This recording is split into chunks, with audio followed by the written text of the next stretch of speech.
Welcome to the Delaware Mortgage Rate Weekly Mortgage Market Update for the week of December 1st, 2014. All right, last week was definitely a good week for mortgage rates. If you take a look at the bond chart on the screen there, mortgage bonds rallied and broke through a ceiling of resistance there at R1. We haven't broken through that since October 15th, and that was a quick spike up, and then we were back down below it. So we closed above that Thursday and Friday, so that is great news for mortgage bonds. That's got some positive momentum, so we're going to recommend floating your Delaware mortgage rate to start the week, see if we can build on that momentum and keep moving the mortgage bonds higher, which you know moves mortgage interest rates lower. So recommend floating to see if rates can inch lower even more. And then in economic news, OPEC had a meeting and decided not to cut production to oil, which is amazing because there's a glut of oil and they're just watching the price of oil drop, drop, drop. After they decided not to cut production, it dropped $6 a barrel to below 68 bucks. That's huge. These OPEC countries a lot of them are running negative because some of them have their budget projections at 75 to 100 to $125 a barrel for oil just to balance their budget. So they're in big trouble. That includes Russia. Their budget does not balance at $68 a barrel. And then for us though, good news, national price at the pump only $2.79, and that's because of this big drastic drop in oil. And if you look hard enough, you can get $2.75. I just filled up for $2.75. Now that's the lowest price of gasoline since December 2010. Now weak initial jobless claims also came out last week. Now those had a shocker, jumped 21,000 claims up to 313,000 claims. That's the first time in 10 weeks we've jumped above 300,000. That's been since the beginning of September 2014. So that breaks a 10-week cycle. Still not drastic. We'll have to see what happens. Hopefully this isn't a trend. Maybe it's just a spike up. But if it does spike and stay up here above 300,000, that would be bad news for the labor market. Then we also saw in that same report, we saw a release on personal income and spending, and that came out lower than expected. We only saw an increase of 0.2%.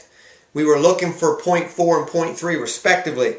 So lower personal spending is bad because consumer spending drives the economy. So we'll have to keep a watch on that. And then we saw the Fed's favorite measure of inflation last week, the personal consumer expenditure, the PCE. That came out very tame. The headline was only up 0.1% from last month, and it's only up 1.4% year over year. So that's very tame inflation. That's great news for mortgage bonds.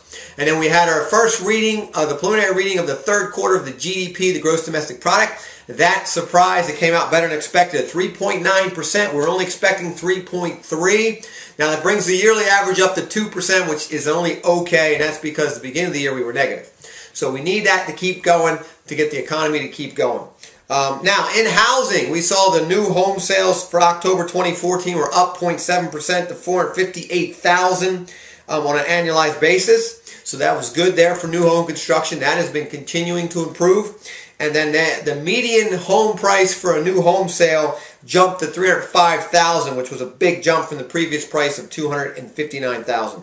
And then inventories increased slightly from 5.3 to 5.6 months supply. Then we saw pending home sales for October 2014 came in slightly lower than expected, a drop of 1.1% from September, but still remains very healthy and above, or year over year, are still above what they were last year. And remember, pending home sales measure the number of new contracts on existing single-family homes that just went under contract. And then we saw the Case-Shiller 20-City Home Price Index for September 2014 came at 4.9% year-over-year increase in home price. That's slightly down from August, but Robert Shiller was interviewed and he said he's still optimistic on the housing market. He says he sees a 10% increase in home prices over the next 2 years. That breaks down to about 5% each year. That's right about where we say it's going to be, and that's very sustainable. Now, in the local news, the next first-time homebuyer seminar is this Saturday, December 6th from 10 a.m. to noon in Dover, Delaware. That's at the Dover Holiday Inn. And the next one in Newark is December 13th. That's from 10 a.m. to noon as well, and that is at the Christiana Hilton Hotel right there in Newark, Delaware. You can register for either one of those events by giving us a call in the office, 302-703-0727, or online, www.delawarehomebuyerseminar.com. Look forward to seeing you guys next week.